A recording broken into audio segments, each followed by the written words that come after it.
Before we begin, make sure you are settled in. Let your body grow heavy against the bed. Allow your shoulders to sink. Take a long, soft breath in and an even slower breath out. Tonight, we journey far into the jungles of Central America, to a world alive with sound and color, a world of towering stone temples hidden among endless green, a world where time itself was measured by the stars. This is the story of the Maya civilization, cities in the jungle, born of brilliance and mystery. For the next while, you don't need to do anything. Just listen. Let the words guide you gently, like a river carrying you through time. You'll walk through markets, watch the sun rise over pyramids, hear the calls of howler monkeys echoing across valleys. And slowly, as the story deepens, your breath will become steady, your mind will soften, and you will drift into sleep. So close your eyes and let us begin. The jungle was never silent. Long before the Maya carved their first glyphs or raised their first temples, the land itself was alive with voices. At dawn, when the first pale light filtered through the canopy, the air trembled with the deep, thunderous roar of howler monkeys calling across the treetops. Their voices rolled like distant drums, reminding all who listened that this was their realm, ancient and wild. Macaws streaked across the sky, their feathers catching the sunrise in flashes of crimson, sapphire, and gold. The air carried the sweet, damp scent of orchids blooming in hidden groves, mingled with the musk of wet earth. Streams trickled from limestone caves, winding through ferns and roots, feeding the rivers that cut through the valleys like silver threads. To the north, the lowlands stretched endlessly, forests tangled and dense, with mangroves along the coasts and lagoons gleaming beneath the sky. To the south, mountains rose, their peaks sometimes veiled in clouds, their slopes covered in pine forests and mist. Between them lay fertile plains where maize would one day grow in endless rows, golden fields swaying beneath the sun. It was here, in this living cradle, that the Maya civilization would awaken. But in the beginning, there were only small villages, clusters of families living close to rivers and fertile soil. They built homes of wood and thatch, circular in shape, their roofs steep to let rain slide easily into the ground. Children ran barefoot over soft earth, chasing each other with laughter as their mothers ground maize on stone slabs, preparing food for the day. Fathers returned from the fields with baskets of squash, beans, and peppers, their clothes damp with sweat and rain. The heart of their life was maize. To the Maya, corn was not just food, it was flesh, life itself. Stories told of God shaping the first humans from yellow and white maize dough, giving them form, breath, and voice. Every stalk that grew in the fields was sacred, each kernel a reminder of divine creation. When villagers placed kernels into the soil, they did so with reverence, whispering prayers to the earth and the rain. At night, when the jungle grew darker than ink, the people lifted their eyes to the sky. The heavens glittered with stars, so bright they seemed close enough to touch. Constellations traced stories of gods and heroes, cycles of life and death. The people learned to measure time by the rising and setting of these stars, by the path of Venus, by the waxing and waning of the moon. Time itself became sacred, and from that sacred rhythm, civilization began to grow. Imagine standing in a clearing as the sun rises. Mist curls around the treetops, glowing gold as it drifts away. In the distance, a mound of earth begins to rise, the first foundation of what will one day be a temple. Men and women carry stones on their backs, chanting softly to keep rhythm. Smoke rises from small fires as incense is offered to the gods, carrying prayers upward on fragrant trails. What begins as a village will become something more. A city of stone, a place where gods and humans meet. The rivers carried life through the land. On dugout, canoes carved from ceiba trees. Families glided across calm waters, their paddles dipping quietly. These rivers were not only highways of trade, but also veins of myth, connecting one village to another, carrying cacao beans, salt, feathers, and obsidian blades. Along the banks, children watched crocodiles slip silently into the water, while herons stood motionless, waiting for fish. Everywhere was a sense of connection to the earth, to the water, to the sky. The Maya did not see themselves apart from nature. They were part of its breath, part of its heartbeat. When thunder rolled across the mountains, they heard Chaak, the rain god, speaking.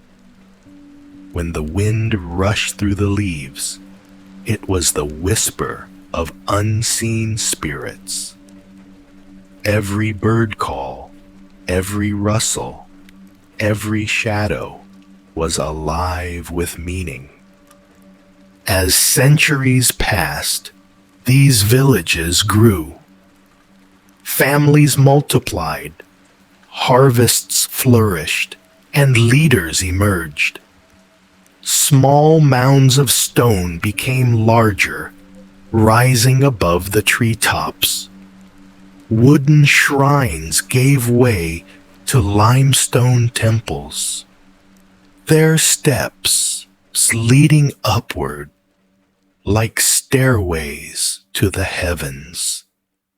Each city was placed carefully, aligned with the cycles of the stars, so that the rising sun at solstices would cast its first light directly upon the temples. Time deepened. Knowledge grew. The Maya began to shape a calendar more precise than any before it, weaving together sacred cycles of 260 days and solar cycles of 365, balancing them into rhythms that echoed both heaven and earth. Priests watched the sky from high towers, marking every movement, every eclipse, every flicker of Venus as it rose before dawn. From these observations came not only calendars, but also prophecy, the belief that time itself was a story, repeating endlessly, guiding every choice. And so, the jungle became more than wilderness. It became home to one of the most extraordinary civilizations the world has ever known. Still, the jungle kept its voice, even as temples rose and cities thrived. The howler monkeys roared at dawn. The macaws painted the skies. The rivers flowed with silver, and the orchids opened their petals to the sun. The Maya cities were not built in defiance of the jungle, but as part of it. Stone rising from roots, pyramids glowing in mist, plazas alive with the calls of parrots and the scent of rain. Now, breathe softly and imagine yourself there, standing at the edge of a great clearing, the jungle stretching all around you. Ahead, workers shape limestone blocks. Priests lift incense. Children laugh as they chase each other. And above it all, the sun rises, bathing the land in light. You are in the beginning, the dawn of the Maya civilization, the first breath of cities in the jungle. And as the story continues, we will walk deeper into their world. The jungle had always been alive, but now it began to change. Where once there were only villages scattered along rivers and clearings, something larger was stirring. It began slowly, with leaders who guided planting and harvest, who kept order among families, who offered prayers and sacrifice to the gods. But soon, these leaders became kings. Their villages became centers, and the first Maya cities began to rise. Imagine approaching one of these places in the early centuries of the Maya age. At first, you see only trees, their trunks thick with vines, their branches filled with the cries of toucans and the flutter of parrots. The air is damp, heavy with the perfume of flowers and the musk of earth. Then, through the green, something breaks the pattern. A wall of stone, cut and placed with care, its surface gleaming faintly in the sunlight that filters through the canopy. You step closer, and suddenly, the forest opens into a vast plaza. a place alive with movement. Here are people everywhere. Farmers carry baskets of maize, beans, and cacao to trade. Women sit with woven mats spread before them, offering clay pots, carved bone needles, or cotton cloth dyed with brilliant reds and blues. Children chase each other between the stalls, their laughter echoing against the walls of temples. And towering above them all is the pyramid, its steps rising sharply into the sky, its summit crowned with a small temple, smoke curling upward from incense burning at its altar. This was a Maya city. Not just one or two, but dozens of them, scattered across the forests and plains, each with its own kings, its own temples, its own rhythms. Names that still echo today: Tikal, Calakmul, Copan, Palenque, Caracol, Uxmal. Each one a jewel of stone set into the green ocean of the jungle. The kings of these cities were more than rulers. They were believed to be chosen by the gods, bridges between the human world and the divine. Their blood was sacred, their rituals necessary for balance and order. When they climbed the steps of the pyramid to pierce their skin and let their blood fall onto strips of bark paper, it was not pain but offering, a gift to the gods that kept the rains falling, the maize growing, the world alive. Every city had its heart in the plaza. Here the people gathered, surrounded by pyramids, palaces, ball courts, and stelae, tall stone monuments carved with glyphs and images of kings in elaborate headdresses, their bodies adorned with jade, feathers, and shells. These stones told stories of battles won, alliances forged, rituals performed. The Maya were not only builders, but recorders. Their writing, carved into stone and painted into codices, was one of the most complex systems ever devised. Each symbol carried meaning. Each line wove history into eternity. Imagine the sound of a plaza at midday. Drums beat in steady rhythm. Flutes made of bone and clay lift their haunting notes into the air. Priests chant prayers as incense burns, filling the air with the sweet, heavy smell of copal. Traders call out their goods. Children tug at their mothers' skirts. Dogs weave through the crowds. High above, a king stands at the top of a pyramid, his headdress tall with quetzal feathers, his staff tipped with jade. The people look up to him, believing that through him the gods see them, that through him the balance of the world is kept. Life in these cities was not easy. The jungle was beautiful, but it was demanding.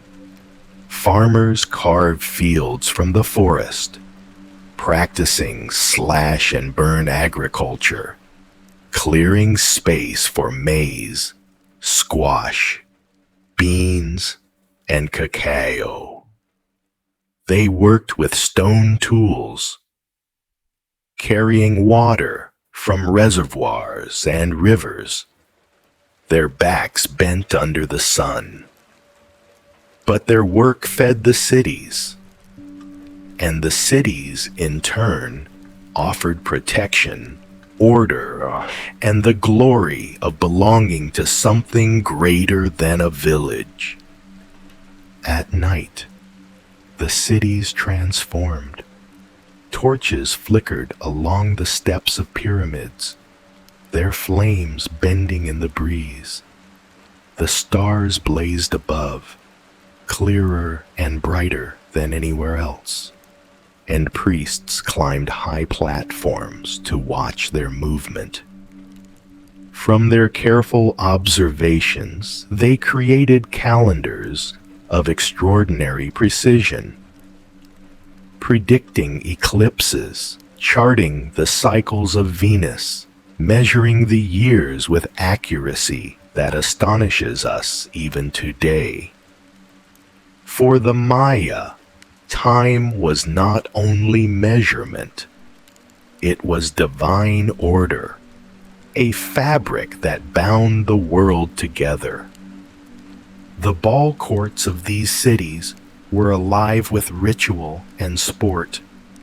Long, narrow alleys, framed by sloping stone walls, became the stage for the Maya ball game, a contest both sacred and dangerous. Players, dressed in padded gear, struck a heavy rubber ball with their hips and thighs, trying to send it through stone rings high above the court. It was a game of skill, endurance, and ritual significance. Some matches were mere sport, others carried the weight of ceremony, their outcomes tied to the gods, their losers sometimes offered as sacrifice. To the Maya, the game was not only play, it was myth reenacted, a reminder of the gods of the underworld and the heroes who defeated them. The jungle, always near, pressed close to these cities. Vines crept over walls, roots twisted into stone, parrots perched on temple steps. The Maya did not build apart from nature, but within it, shaping their cities as part of the land. Rivers were redirected into reservoirs, hills shaped into pyramids, caves into sacred shrines. The Saiba tree, sacred in their belief as the axis of the world, stood in courtyards, its roots touching the underworld, its trunk rising through the human world, its branches spreading into the heavens. To walk through a Maya city was to walk through a world that connected earth, sky, and the divine.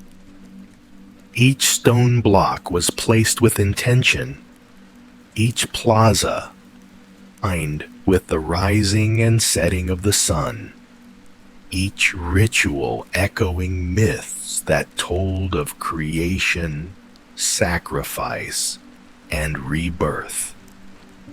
The people lived in houses of thatch and wood along narrow streets, but their lives revolved around the grandeur of stone temples and the power of kings. The cities did not stand in isolation.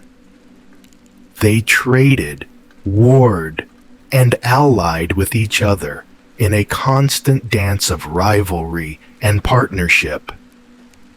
Obsidian from the highlands, jade from the valleys, cacao from the forests, feathers from the quetzal bird, all passed along trade routes that bound the Maya world together. Envoys traveled between cities, their staffs marked with glyphs, their words carrying the weight of diplomacy. Armies, too, marched these paths, their weapons of flint and obsidian flashing, their shields painted with the symbols of their kings. Yet even in war, ritual prevailed. Battles were not fought only for land, but for captives, men and women, who would later be offered to the gods in ceremonies of blood and fire. For the Maya, sacrifice was not cruelty, but necessity, the giving of life to sustain life, the cycle of offering that bound human destiny to divine will. Still, the everyday life of most Maya people was not war or sacrifice, but work, family, and ritual. Mothers ground maize on stone metates, shaping it into tortillas cooked over open fires. Fathers fished rivers, hunted deer, or tended fields. Children learned to weave, to carve, to play, their games echoing the duties they would one day inherit. Even in the shadow of pyramids, life was simple and human, filled with laughter, labor, and love. Now, as you listen, slow your breath. Imagine lying in a Maya home as night falls.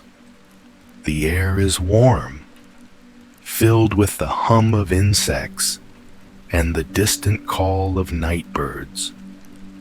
The fire crackles softly, its smoke curling upward through a hole in the roof. Outside, the city sleeps beneath the stars, its temples dark against the sky, its plazas empty, its people wrapped in dreams. The jungle whispers, the rivers flow, the stars continue their eternal dance. This was the rise of the Maya cities. Not sudden, not simple, but slow, layered, alive with both grandeur and sacrifice. They were places where gods and men walked together, where stone became memory, where time itself was measured in maize, blood, and stars. And as you breathe slower now, you can feel their rhythm still, the sound of drums echoing through plazas, the glow of torches against stone, the silence of temples at night. The cities have crumbled. The jungle has reclaimed their walls, but their spirit endures, alive in the whisper of leaves, in the gaze of the stars above, in the memory of stone. Let that image rest within you now.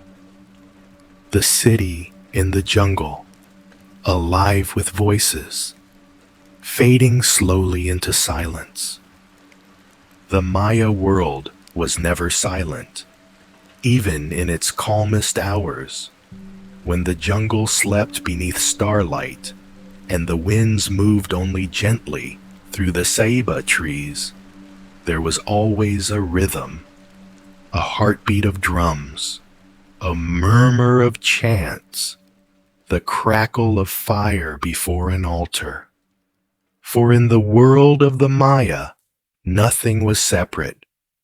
Every sound, every gesture, every breath belonged to both the human and the divine. And at the center of this intricate weaving of life stood two figures whose roles were bound tightly to the fate of their people, the kings and the priests. They were not rulers in the sense we think of rulers today, for to the Maya, a king was more than a man of politics and war.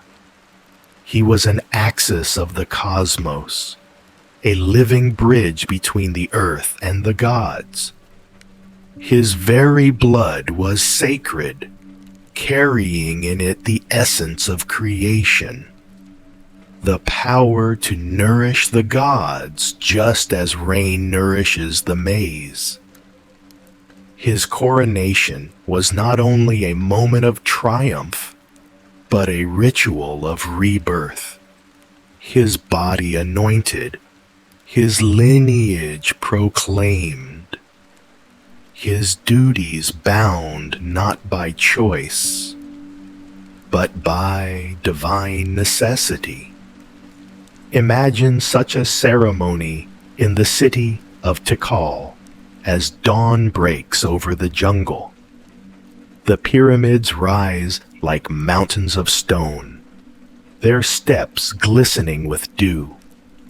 Trumpets fashioned from conch shells echo through the air, and drums beat in deep resonance, summoning the people into the plaza. They gather in silence, waiting, their eyes fixed upon the pyramid's summit.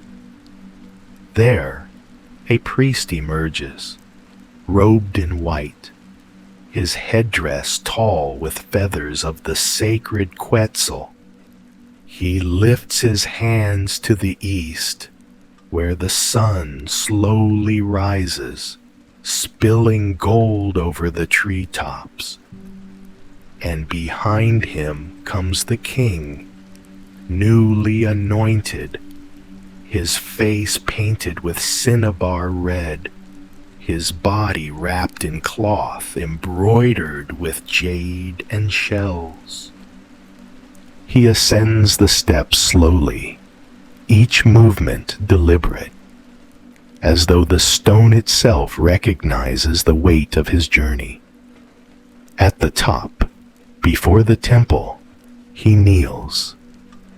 A bowl of copal incense smolders beside him, sending tendrils of sweet smoke into the sky. The priest pricks his skin with an obsidian blade, and the king, without hesitation, draws a cord tipped with thorns through his tongue. Blood drips onto paper, then into the flames. The smoke thickens, twisting into shapes that seem to shimmer, to move, to come alive. The people below bow their heads, for they know the gods are watching. And through this act, the bond between the heavens and the earth has been renewed. Such rituals were not moments of cruelty, but acts of devotion. For the Maya, the universe itself had been created through sacrifice. The gods had bled to form the world, and in return, humans must bleed to sustain it. And none carried this responsibility more heavily than the kings and priests. The priests, keepers of knowledge, were men of time and memory. They studied the stars with patient eyes, charting the courses of Venus, Mars, and the moon. They carved calendars into stone, measuring not only days and years, but cycles of destiny. wheels within wheels that turned endlessly. To them, history was not linear but circular, a constant returning of events, each age echoing the one before. Through their books, codices of bark paper, painted with glyphs and images, they recorded rituals, prophecies, and ceremonies, ensuring that no offering was made at the wrong time, no prayer whispered out of harmony with the stars. Their work was sacred, but also practical. The rains must fall at the right time, or the maize would wither. The ceremonies must be performed at the proper moment, or sickness might spread through the villages. In their hands lay the balance of survival, and in their words, the rhythms of the cosmos were translated for human ears. The king and the priest were bound together, their power entwined. The king ruled through blood and war. The priest ruled through knowledge and time.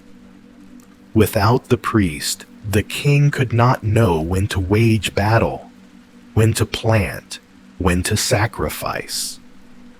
Without the king, the priest's wisdom could not be enacted. His rituals would lack the blood that bound the gods. Together, they formed the heart of the city, one the body, the other the voice, both essential to the survival of all. But their world was not only ritual and rule, it was also the pulse of war. The Maya cities, for all their splendor, were rarely at peace with one another. Alliances formed and broke. Battles raged across the jungle. Armies marched beneath banners painted with jaguars, serpents, and eagles. Yet even war was ritualized.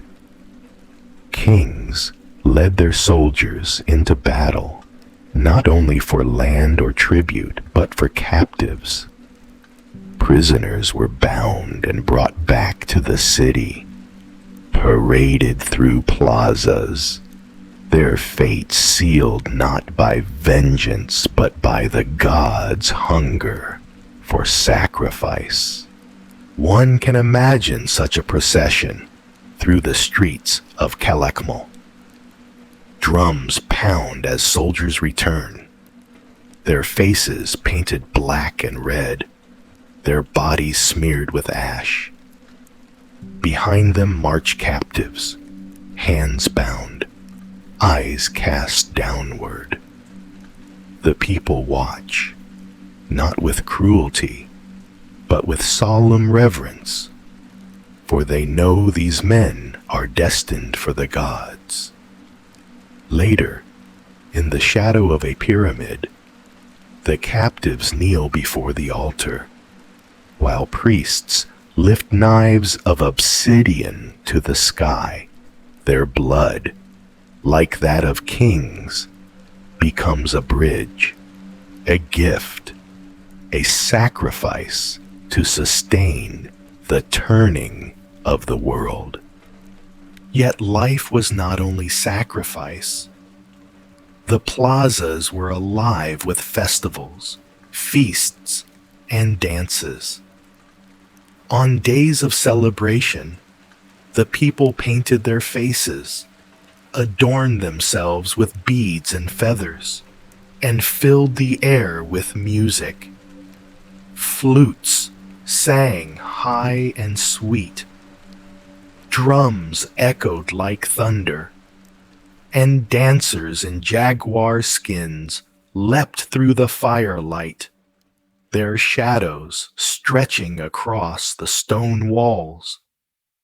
Children laughed, elders told stories, and for a time the burdens of the jungle and the fears of war faded into joy. In quieter moments, life returned to its rhythms. Farmers bent over their fields. Women spun cotton into thread. Artisans carved jade into masks that glowed with green fire.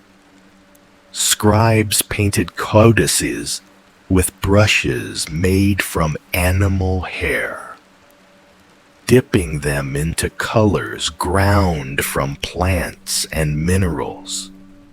Blues as deep as the sky, reds as vivid as flame, yellows as warm as the sun.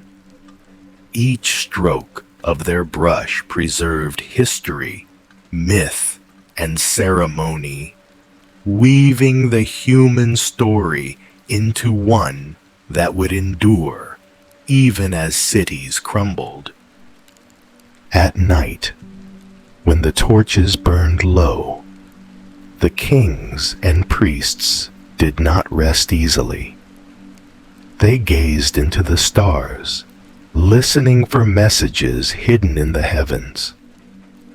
They walked the plazas in silence, their footsteps echoing against stone that had been laid by generations before them. They bore the weight of more than their people's survival. They bore the weight of cosmic order itself. For to the Maya, the world was fragile, always at risk of falling into chaos if rituals were not kept, if sacrifices were not offered, if the bond between man and God was broken. And yet, in that fragility lay beauty.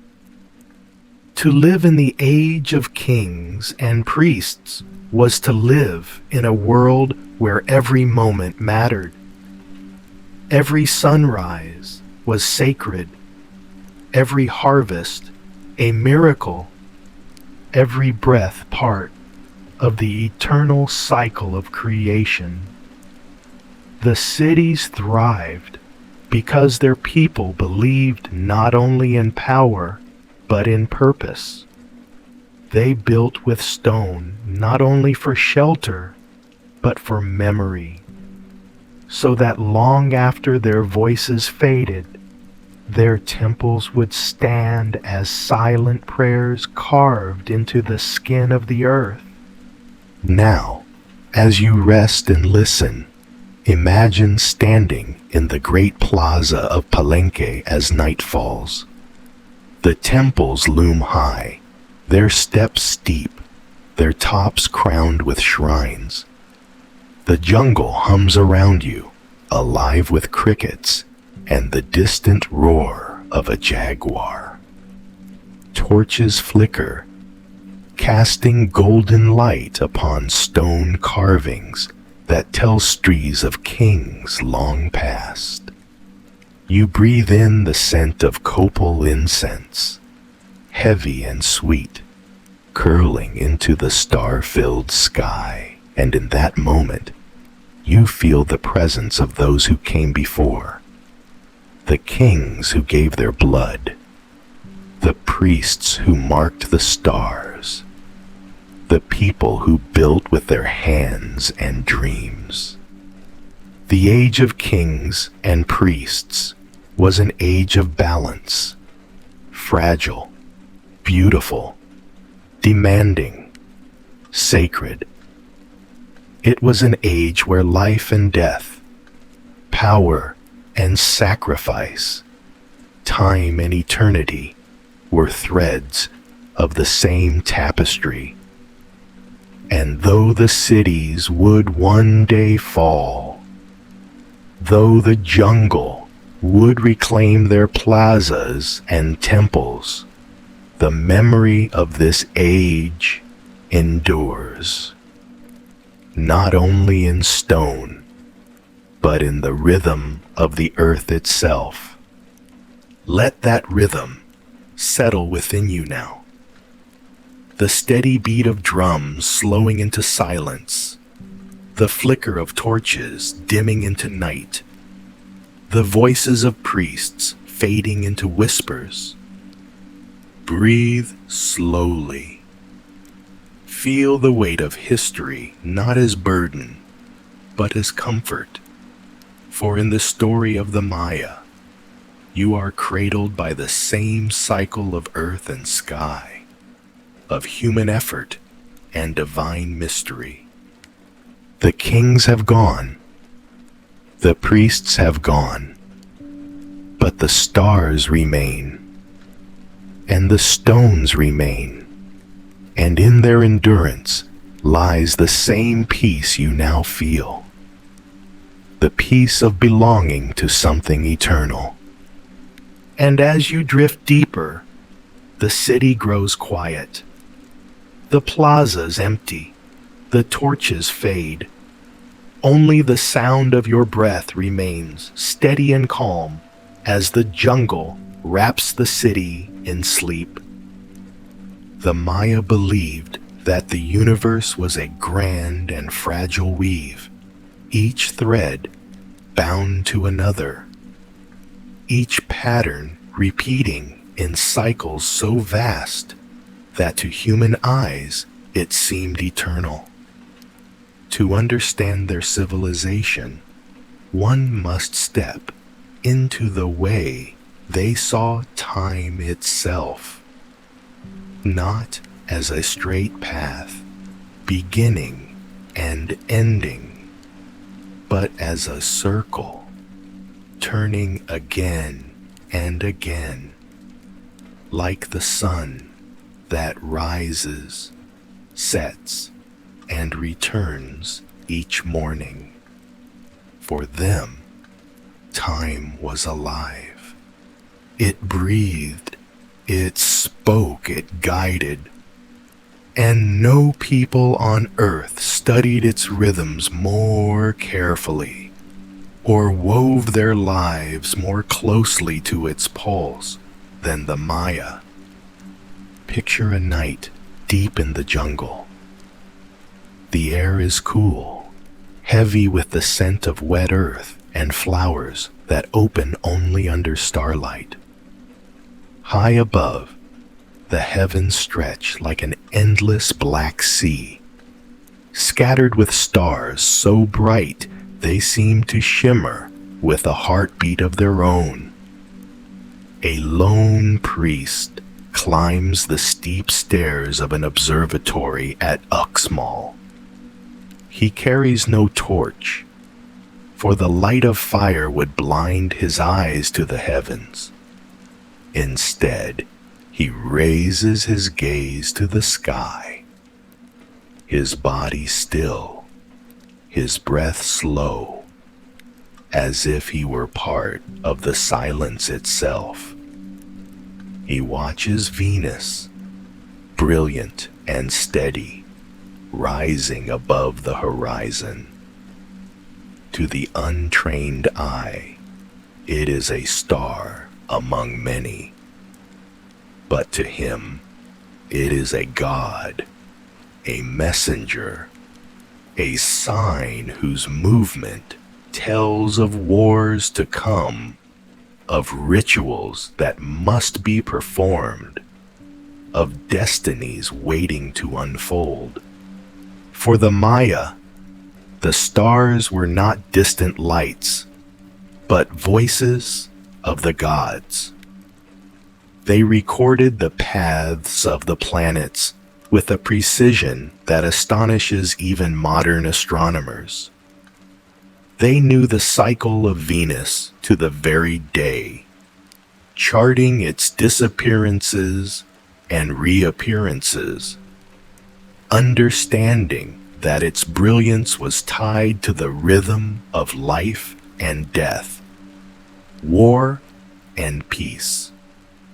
They studied eclipses, predicting when the sun would darken, when the moon would vanish, weaving these events into their sacred histories.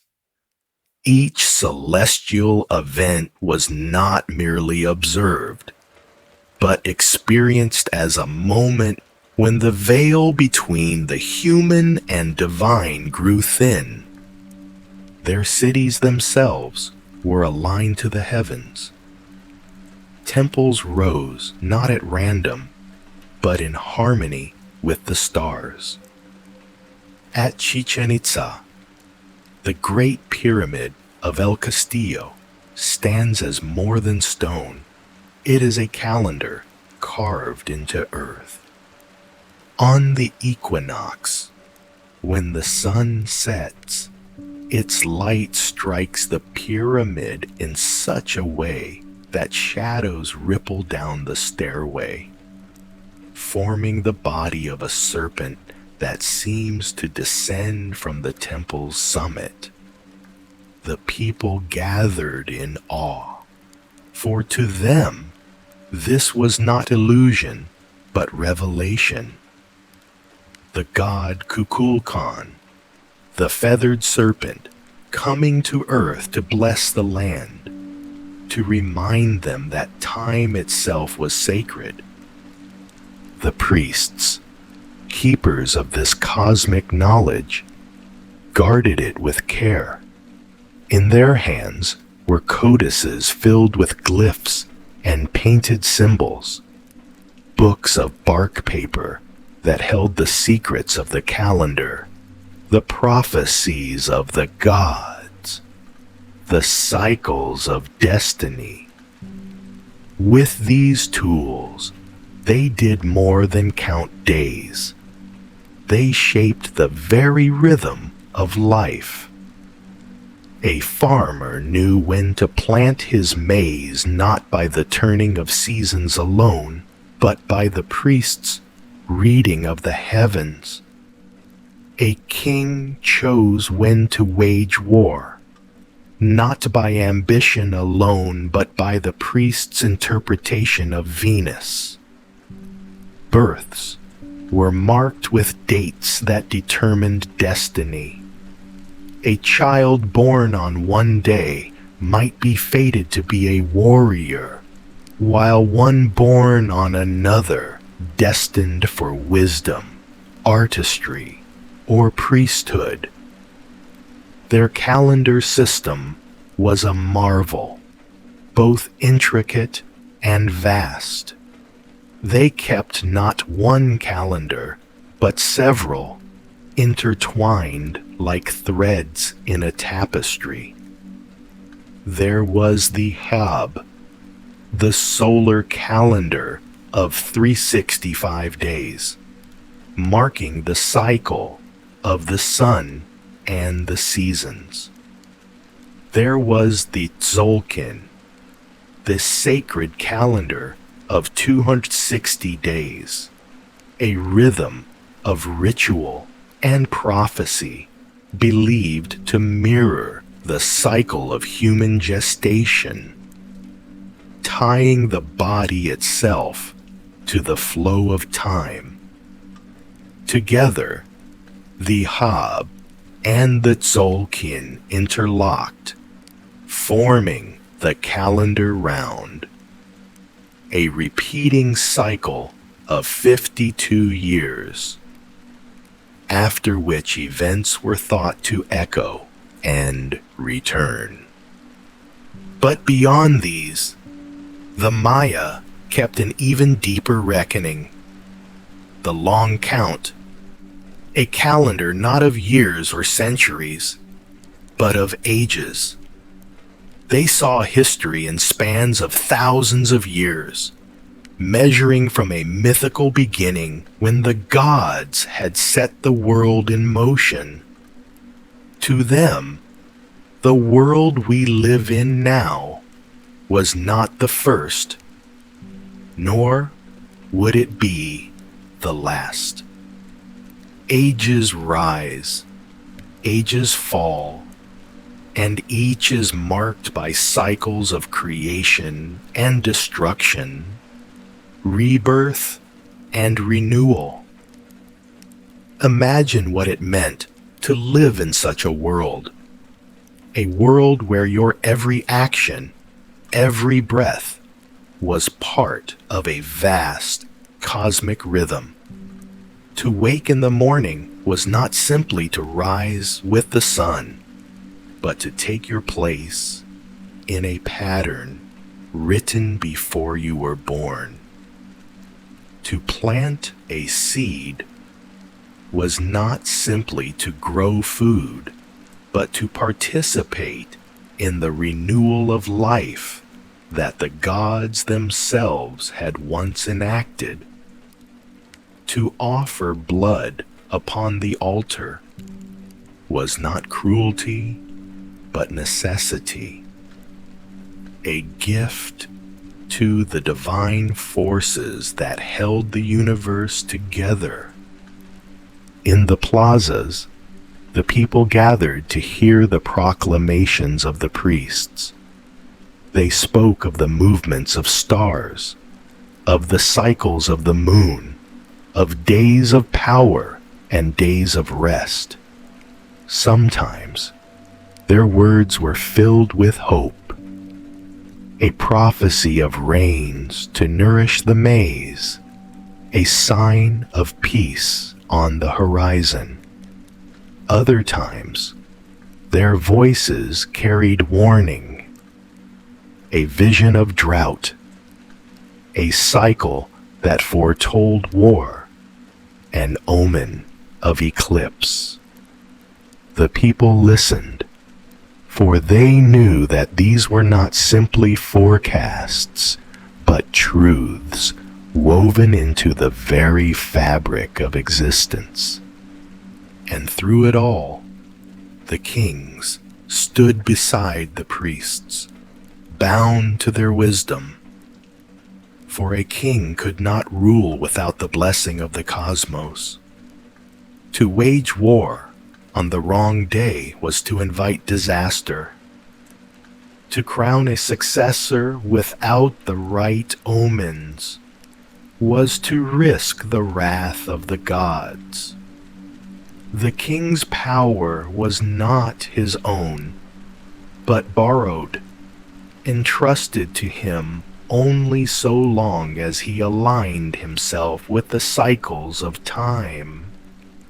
And when he faltered, when drought struck, or enemies triumphed, the people did not see only human failure, but cosmic imbalance, a sign that the bond between man and God had been shaken. The mysteries of time gave the Maya both strength and fragility.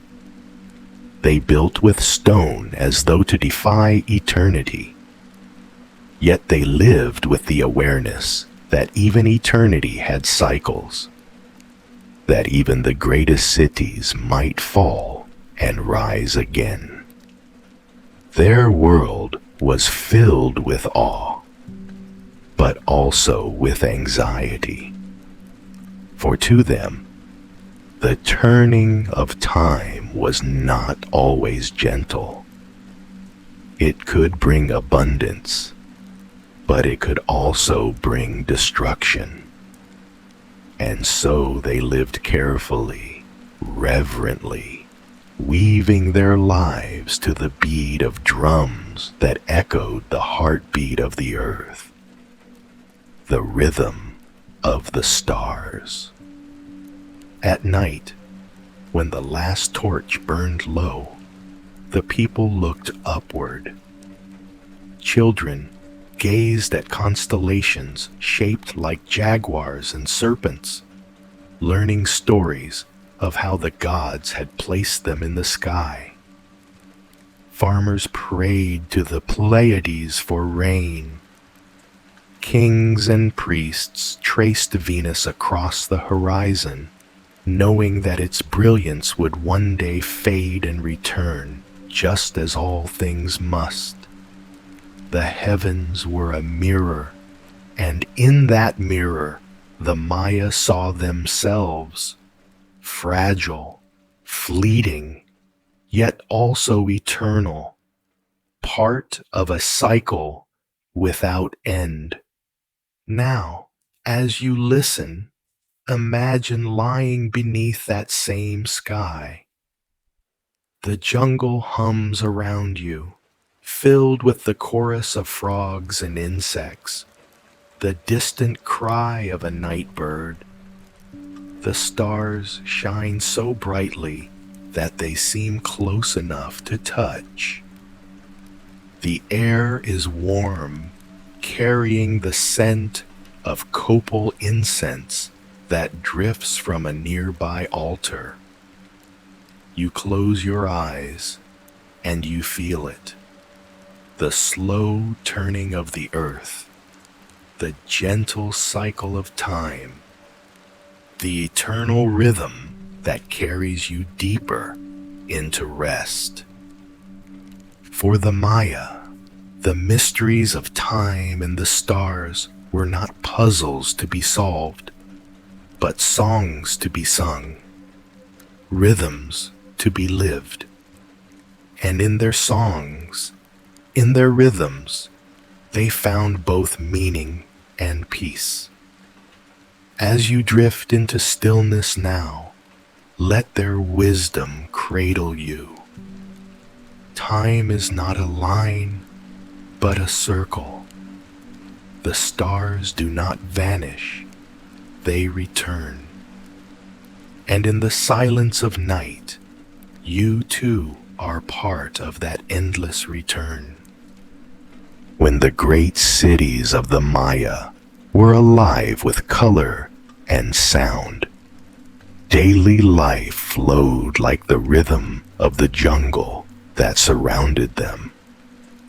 To step into their world was to step into a place where stone temples rose above green canopies, where marketplaces buzzed with voices and laughter, and where the very simplest tasks, grinding maize, weaving cloth, shaping clay, were threads in a fabric that connected earth to sky, humans to gods, life to eternity. Imagine a dawn in a Maya village. The air is cool and mist curls through the trees, softening the edges of stone houses. The houses themselves are not large palaces, but humble homes made of wattle and daub, their walls whitewashed with lime, their roofs thatched with palm leaves. Inside, families stir awake as the first light brushes the horizon. A mother bends near the hearth, coaxing embers back to life with her breath, the faint glow spreading warmth through the room. The scent of smoke mixes with maize dough, for tortillas will soon be pressed and baked upon the clay comal. Children open their eyes slowly, hearing the gentle sounds of morning, birds calling, the low murmur of their parents' voices, the rhythmic thump of a stone pestle against a metate. They rise, stretch, and run barefoot into the village plaza, their laughter carrying on the breeze. A father sharpens tools, obsidian blades, stone axes, digging sticks, preparing for work in the milpa, the fields where maize, beans, and squash grow together in harmony. The three sisters of sustenance. For the Maya, maize was not merely food, but life itself. Their myths told them that humans had been fashioned from maize dough by the gods, their flesh yellow or white as the kernels. To eat maize was not just nourishment, it was a ritual of remembering who they were. Each tortilla pressed by hand was more than bread. It was the continuation of creation itself. And so, in every home, day began with maize.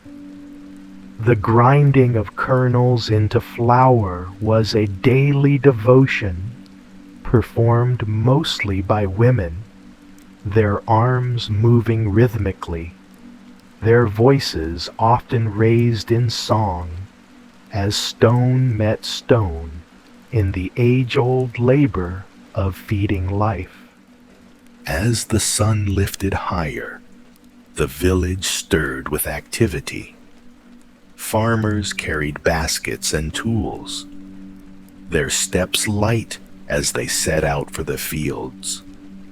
Along the path, the jungle whispered around them, alive with insects, monkeys swinging in branches, the occasional call of a jaguar hidden deep in shadow. The men walked in groups, their laughter easy, but their minds attuned to the soil. They knew the land intimately, where the rains would pool, where the earth held its strength, where the cycle of burning and regrowth would bring new fertility. Farming was not simply labor, but dialogue with the earth, a partnership passed down through generations. In the plazas of larger cities, another rhythm pulsed. Merchants spread out blankets covered in goods, cacao beans, jade beads, obsidian knives, shells carried from distant coasts, bright feathers from tropical birds, woven cloth dyed in rich reds and blues.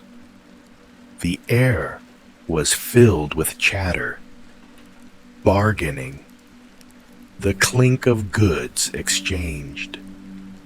Cacao beans served not only as drink, but as currency, carefully counted, their bitter taste mixed with chili and honey to create a drink reserved for nobles and honored guests. Imagine holding a painted ceramic vessel, lifting it to your lips, tasting the rich froth of cacao, warm, bitter, enlivening, the flavor of wealth and ritual. Artisans were at work in shaded corners, stone carvers chiseling glyphs into limestone, potters shaping vessels with careful hands, weavers at their looms drawing patterns that echoed the stars, the maize fields, the flow of rivers. Each craft was more than skill, it was prayer. A carved mask was not simply decoration, but a face of the gods brought into being.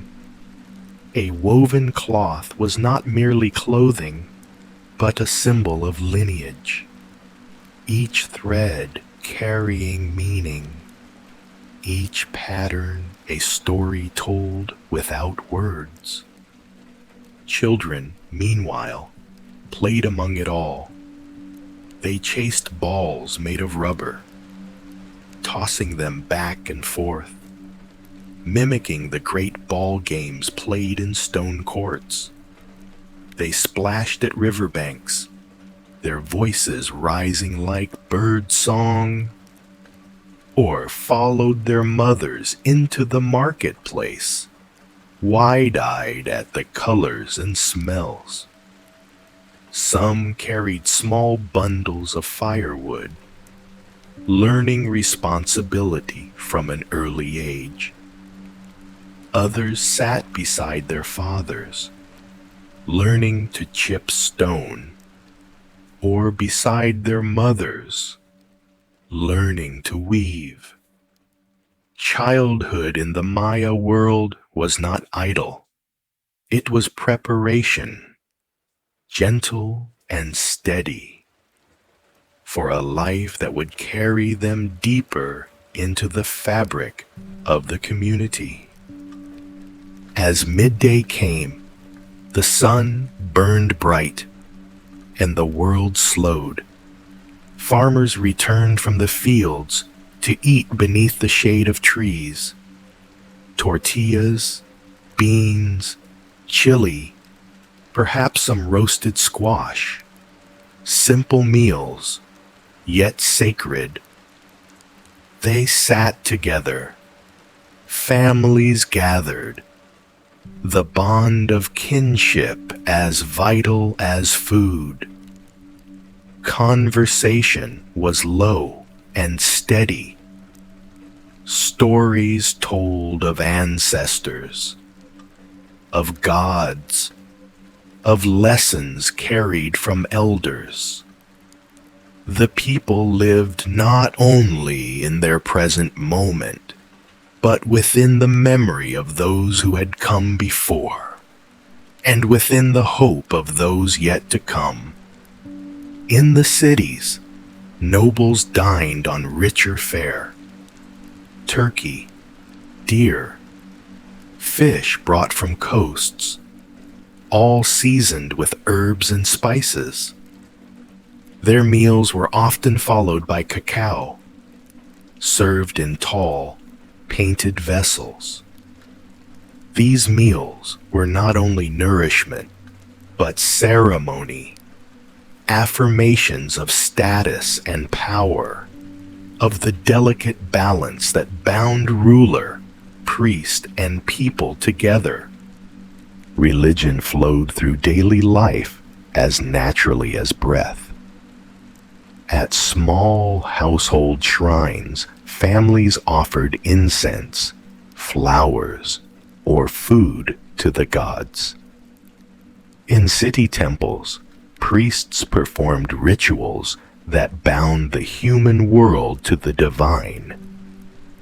Bloodletting, the drawing of one's own blood to offer to the gods, was a practice not confined to kings, but sometimes shared by all.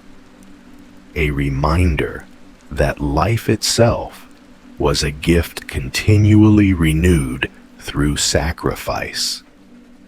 Smoke from copal incense drifted skyward, carrying prayers into the heavens. Evening brought another rhythm. Farmers returned from fields. Merchants packed their goods. Artisans set aside tools. Families gathered once more around hearths, the glow of firelight softening the shadows of night. Children listened to stories told by their elders, stories of creation, of gods and heroes, of battles between jaguars and serpents, of journeys through the underworld. These were not merely tales, but teachings, ways of binding the imagination of the young to the wisdom of the old. The ball courts came alive in the evenings too, their stone walls echoing with the bounce of rubber balls, the shouts of players, the applause of spectators. The game was more than sport. It was sacred drama. Players struck the ball with hips and thighs, keeping it aloft, striving to pass it through stone hoops high upon the walls. Victories were celebrated, defeats mourned. But beneath the play, lay symbolism, the eternal struggle between light and dark, life and death, order and chaos. And then night descended fully. Torches flickered in doorways. Stars emerged above the canopy, and the world grew quieter. The hum of insects rose, mingling with the soft crackle of fires. Families settled to rest, some on woven mats, some in hammocks swaying gently with the night breeze. The air was cooler now, carrying the smell of smoke and earth. In the distance, drums sometimes echoed from temple plazas, marking a ritual, a prayer, a summoning of gods. In these quiet hours, the Maya world was alive in its own way. The cities rested, but the jungle did not sleep. Owls called, jaguars prowled unseen, rivers whispered as they flowed. Above, the heavens turned. Priests climbed temples to watch Venus, to record the rising of the moon, to whisper chants into the night air. For them, even while others slept, time moved on, cycles turned, and the gods listened. Daily life in the Maya world was not divided between sacred and ordinary, between work and worship. It was all one fabric, seamless. To grind maize was as holy as to pray. To plant seeds was as sacred as to burn incense. To tell stories was as vital as to carve stone. Life itself was ritual, a continual offering to the gods, to the ancestors, to the rhythm of creation. And so, as we imagine lying there now, in a Maya home, the fire crackling softly nearby, the scent of smoke and maize lingering in the air, children's breathing steady as they drift into sleep, we too can feel the peace of that rhythm, a peace that comes from knowing your place in the world, your role in the cycle, your bond to both earth and sky. The night grows deeper. Stars wheel overhead, slow and eternal. The jungle hums, the air is cool, and all is as it should be. You close your eyes, letting the rhythm of Maya life wash over you. Steady, timeless, eternal. You breathe slowly, deeply, and let yourself drift, just as they did so many centuries ago. In the world of the Maya, the air itself seemed to shimmer with unseen presences. Every river carried whispers. Every tree leaned toward the heavens. Every stone held memory. For them, there was no separation between the sacred and the ordinary. To breathe was already to be part of the gods' creation. To plant seeds was to perform a ritual older than memory. To bleed, to chant, to offer food and incense. These were ways of weaving human life into the vast fabric of the cosmos. Imagine walking with them at dawn toward the temple plaza. The jungle mist still clings to the ground, veiling the pyramids so that they seem to rise out of clouds. Drums thud in a low rhythm, their sound carrying through the trees like the heartbeat of the earth. Conch shells blare, their voices long and hollow, calling the people together. Men, women, children, nobles and farmers alike gather in the plaza, their eyes lifted toward the temple steps, where priests ascend slowly, each movement deliberate, each step part of ceremony. The gods of the Maya were many, their forms as diverse as the world itself. There was Itzamna, Lord of Creation, whose wisdom was bound to the sky and to writing. There was Chak, God of Rain, whose axe cracked the clouds open to release life-giving water. There was Kinich Ahau, the sun god, his face radiant, his journey across the heavens both protector and judge. Ixchel, goddess of the moon, weaving destiny with threads of silver, watching over childbirth and healing.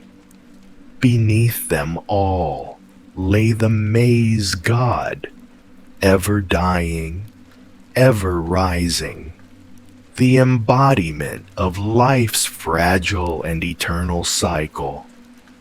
Each god was more than an image. They were presences.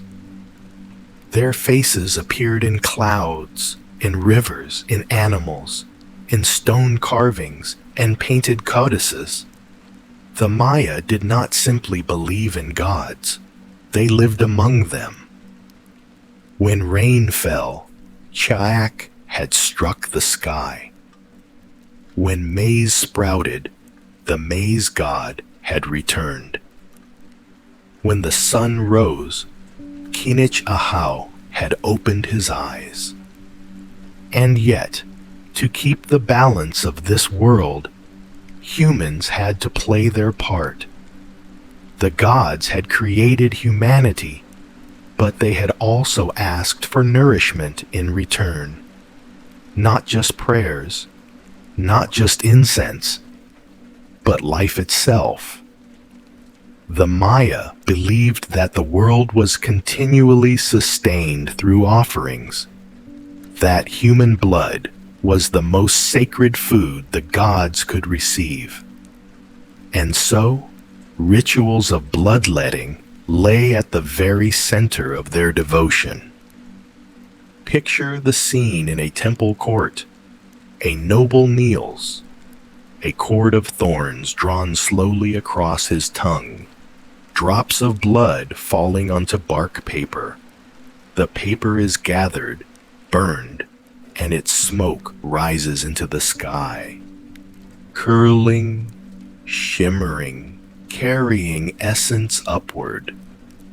A queen, too, may pierce her skin, offering her life force for the health of her people. The act was not cruelty, but communion, a way of giving back what had been given, a way of joining flesh to cosmos. For common families, offerings were smaller, humbler, but no less sacred. A few drops of blood from a finger, a clay figurine left at a shrine, a bowl of maize porridge placed before a household altar. Every gesture was an echo of creation. Every offering a thread in the web that bound human life to divine order. There were great ceremonies, too, when thousands gathered in plazas. Dancers adorned with feathers and shells moved in slow, intricate patterns, their feet striking rhythms on stone. Drums and flutes filled the air. Voices chanted in unison. The scent of burning copal thickened the sky, and above it all, the pyramids loomed, stairways climbing into the heavens, their tops crowned with shrines where priests made offerings to summon the gods themselves. And always, at the heart of these rituals, was maize. The maize god story echoed in every life. He was born, he died, he descended into the underworld, and he rose again. His journey mirrored the planting and harvest, the cycles of hunger and abundance, the endless rhythm of existence. When the people ate maize, they were not just eating food, they were partaking in divinity. To drink atole, to chew tortillas, to swallow tamales wrapped in leaves, was to consume the flesh of the God who had given himself so humanity might live. But the Maya world was not only about sky and field. Beneath their feet lay a realm as powerful and mysterious as the heavens above. Xibalba, the underworld. Xibalba was not a place of simple punishment or death. It was a place of trials, of transformations, of journeys where souls and gods alike tested their strength. Caves and cenotes, deep water-filled sinkholes in the limestone earth, were seen as portals to this hidden realm. When one stood at the edge of a cenote, peering into its dark, shimmering waters, one was not merely gazing at a pool, but at a doorway to the underworld. Offerings were cast into these waters. Jade beads, pottery, sometimes even human lives, all given to the lords of Xibalba who dwelled in the shadows below. The stories of the Popol Vuh, the sacred book of the Maya, tell of twin heroes, Hunahapu and Ixbalanque, who descended into Xibalba to challenge its lords. They faced trials of darkness, of fire, of jaguars, of blades. They were killed. They were reborn. They rose again. Their story was not just myth, but reflection. That death is not the end. That life rises again. That the cycle is unbroken. In the night, when torches burned low and the stars wheeled overhead, the Maya would tell these stories.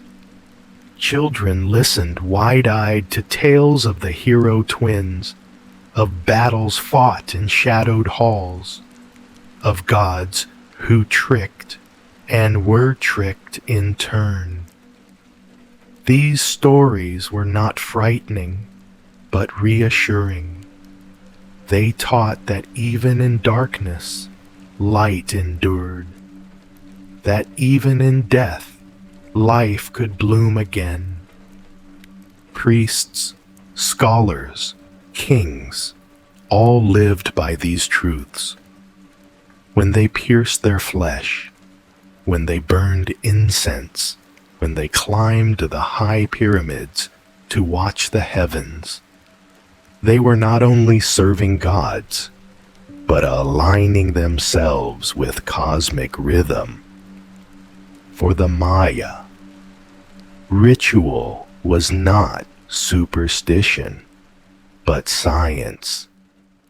Not fantasy, but structure. It was the pattern by which the world held together.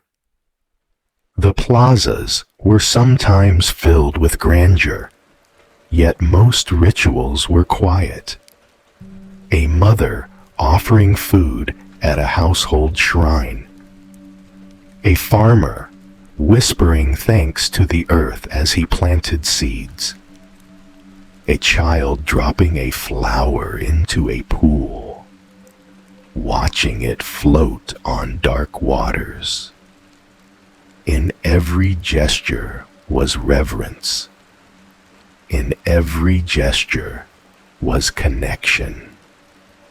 And as the day turned to evening, as shadows stretched long and the air cooled with jungle winds, the rituals slowed too.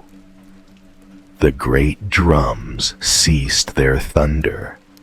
The incense thinned. The plazas emptied.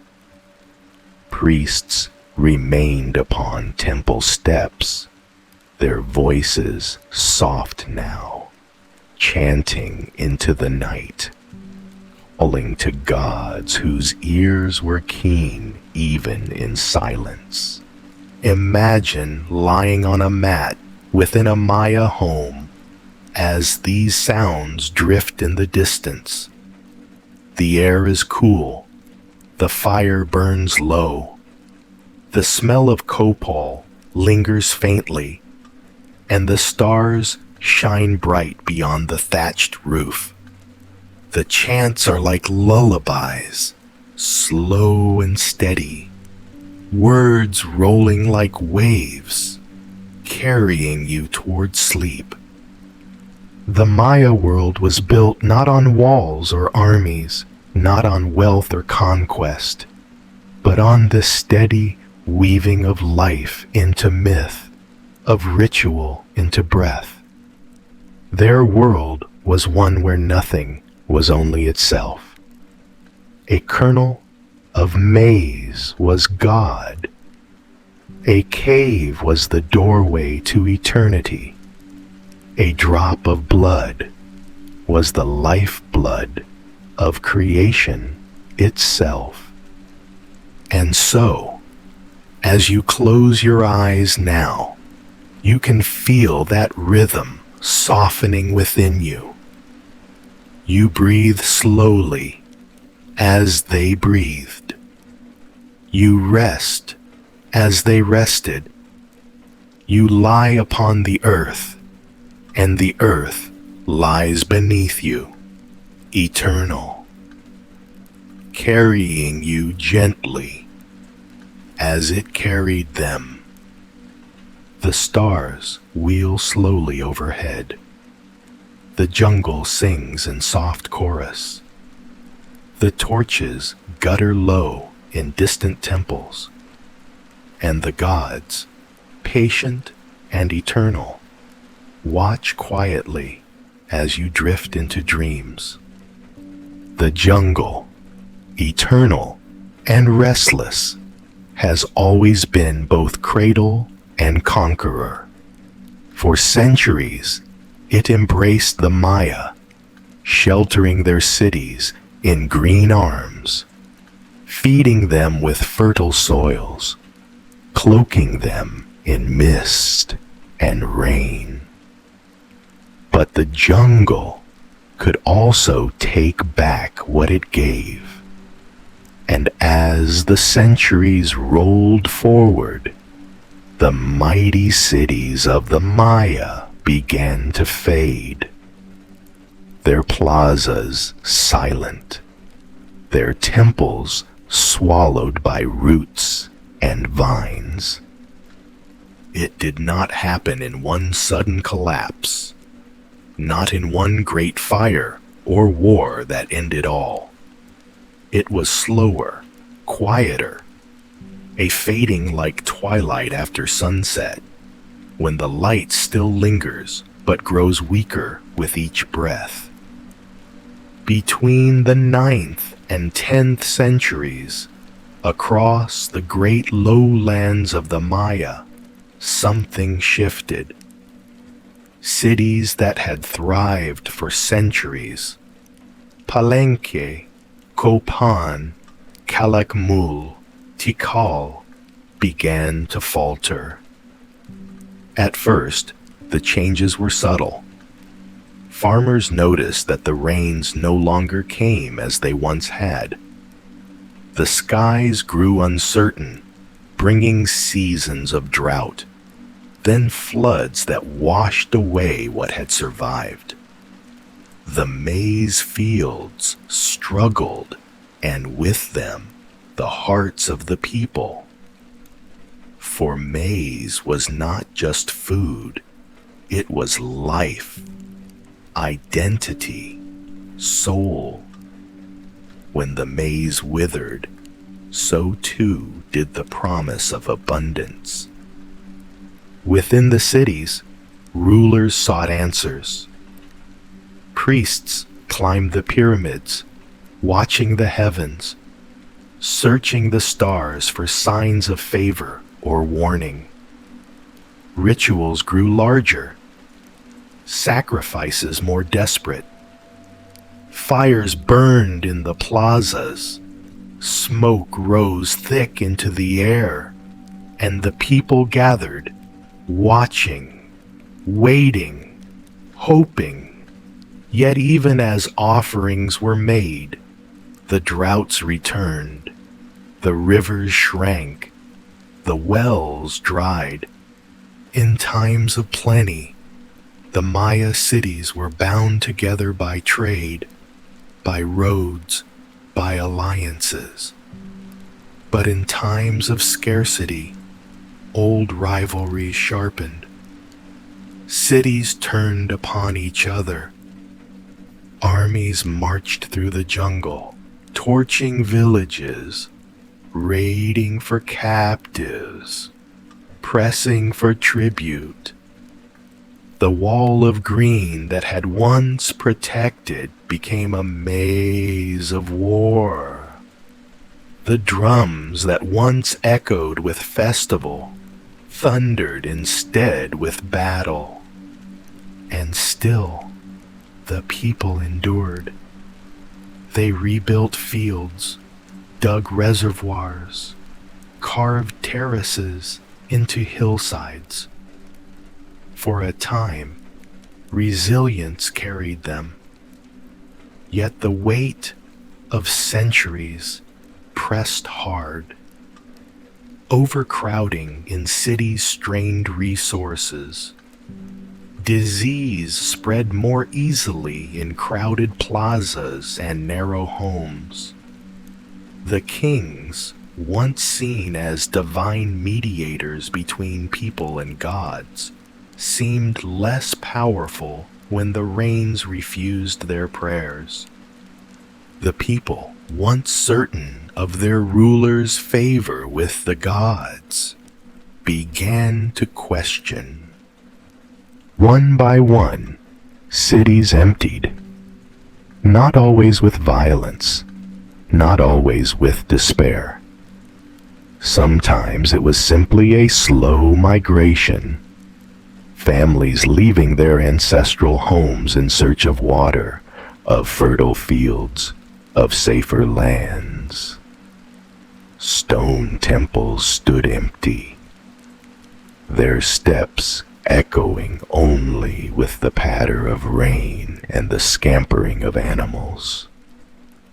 Picture walking through such a city at dusk, just as its people had gone. The pyramids rise, but no torches burn. The ball courts are silent, their stone rings still watching, but no game is played. Murals fade in the damp air, their colors dimming. The stories they once told Now secrets known only to the walls themselves. Jungle vines creep slowly, roots split stone, moss paints everything green.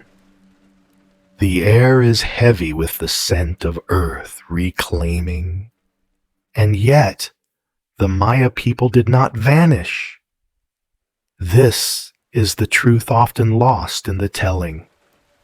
The cities fell silent, yes, but the people carried on. They moved into smaller villages, into the highlands, into lands where maize could still grow and water still flowed. The grandeur of kings and pyramids may have faded, but the rhythm of life, the planting, the rituals, the stories of the hero twins, the prayers to Chak for rain, these lived on, carried in voices and hearts. Even as cities crumbled, the jungle held memory. Birds still flew above temples. Jaguars still padded silently across abandoned plazas. The stars still shone upon the ruins, the same stars the priests once studied. The gods had not vanished. They watched still from sky and stone, from cave and cenote. The Spanish would come centuries later, and with them a new kind of ending. But here, in the fall of the classic Maya, the story is one of change, of endurance beyond monuments. The silence of the cities was not the silence of a people lost, but of a people transformed. Now, imagine yourself lying in the heart of such a city. The night has fallen. The moon rises silver over temples. The jungle hums with cicadas, frogs, the distant call of an owl. The plaza is empty, yet full of echoes, of memories, of whispers carried by wind. You feel the stone beneath your hand, warm still from the day's sun.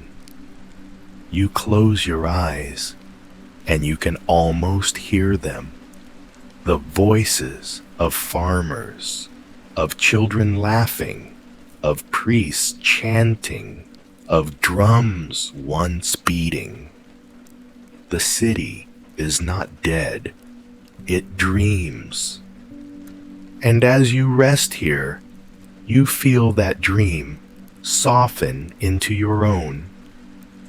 You breathe slowly, deeply, calmly, as though your lungs too are part of the jungle, filling with its damp night air, exhaling with its mist.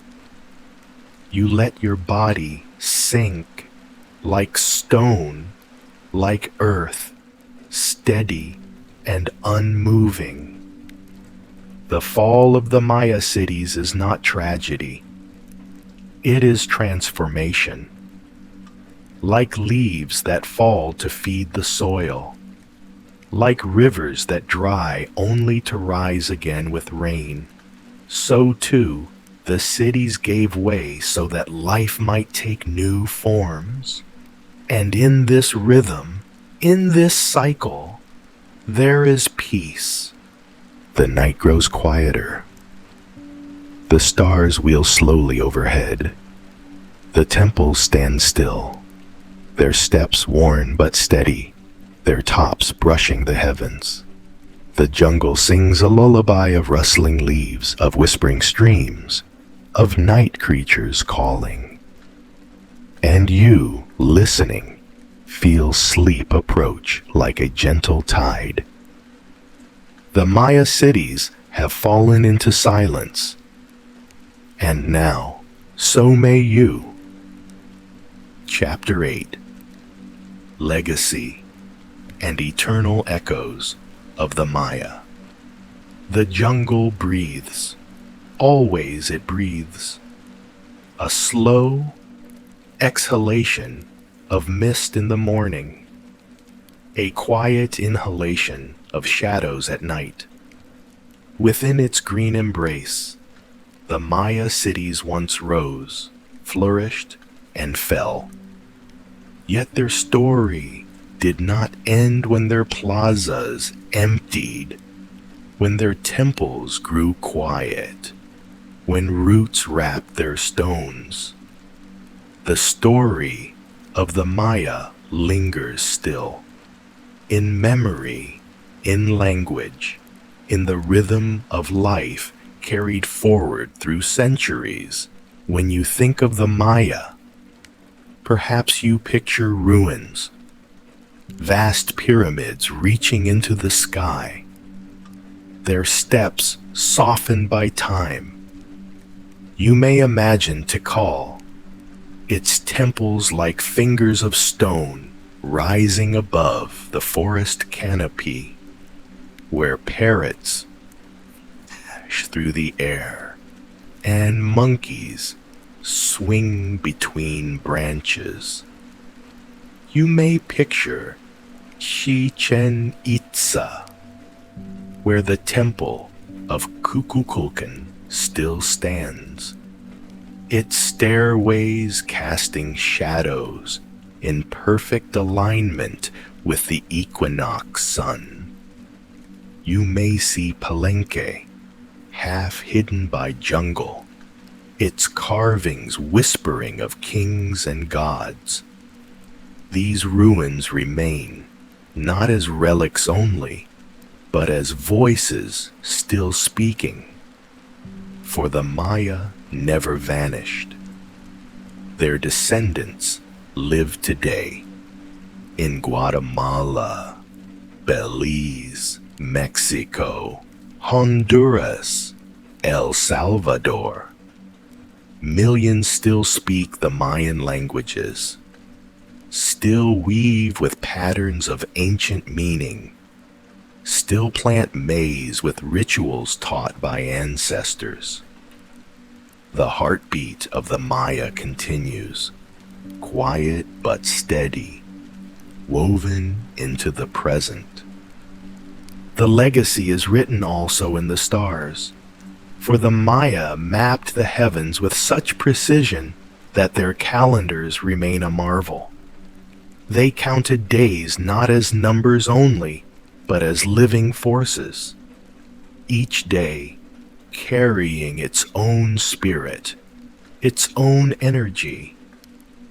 To them, time was not a line but a circle, turning endlessly, carrying life forward like the endless rotation of stars across the night sky. The legacy is in the jungle itself. Walk through the ruins, and you feel it. The trees that once shaded markets now shade silent plazas. Ceiba trees, sacred to the Maya as the axis of the world, still rise tall, their roots anchoring earth to sky. Rivers still flow past temples where once offerings were cast. Caves still hold the echoes of chants, the drip of water, the hum of mystery. The land remembers, and their myths remain. Stories whispered from parent to child. Stories carved into stone. Stories painted on pottery. The hero twins who faced the lords of the underworld. The maize god whose sacrifice gave humanity life. the rain god Cha'ak, who carries storms in his hands. These figures still walk in imagination, their presence felt whenever thunder rolls, whenever crops rise green from the soil. In this way, the Maya are not gone. Their spirit flows like water underground, unseen but vital, feeding roots, carrying memory. Close your eyes and picture it now. The great plaza of Tikal at dawn. Mist curls through the trees, rising slowly as the sun spills golden light across stone. Birds call, their cries echoing. The temples stand quiet, but not empty, filled with presence, filled with centuries of footsteps, of voices, of life. You sit on the steps, your hand against the warm stone, and you feel it hum faintly beneath your skin. This is legacy, not frozen, not silent, but alive. And what does it teach us? That civilizations, like rivers, change course. That cities may fall, but people endure. That monuments may crumble, but meaning lives on. That memory is stronger than stone. As the chapter of the Maya draws to a close in our story tonight, the rhythm slows, the jungle quiets, the stars rise, the ruins breathe softly in the moonlight, and you, listener, may breathe with them. Inhale slowly, gently, deeply, as though you are drawing in the breath of the jungle, cool and steady. Exhale softly, letting the weight of the day drift away as the ancient cities drifted into silence. You are safe here. You are part of something timeless. The Maya lived, dreamed, built, and endured, and through their echoes, you find rest. Now, the ruins fade into starlight, the jungle's hum softens, the world grows still, and you too may surrender to silence. You have walked through the jungles of the Maya. You have stood in their cities, traced the carvings of their gods, and listened to the silence of their ruins. You have watched the stars as they did, felt the pulse of the earth as they did, and carried their story in your own breath. Now, there is nothing more you need to do. The story is complete. The journey is done. Let the images drift away. Temples dissolving into mist. Jungle birds folding their wings.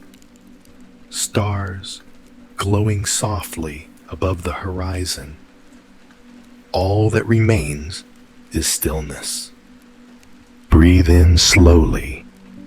Hold for just a moment. Now, breathe out and let your body sink deeper into rest. Your thoughts, like leaves, may still flutter in the wind, but even they will settle gently onto the quiet earth. The Maya built their world in stone, but tonight you build your own world in dreams. Dreams shaped not by struggle or burden, but by peace, by quiet, by the endless rhythm of your breath. You are safe. You are calm. You are carried gently by time, just as the stars carried the Maya across the centuries. Now, close your eyes fully. Let the silence take you. Drift deeper and deeper until even the sound of my voice becomes part of your dream.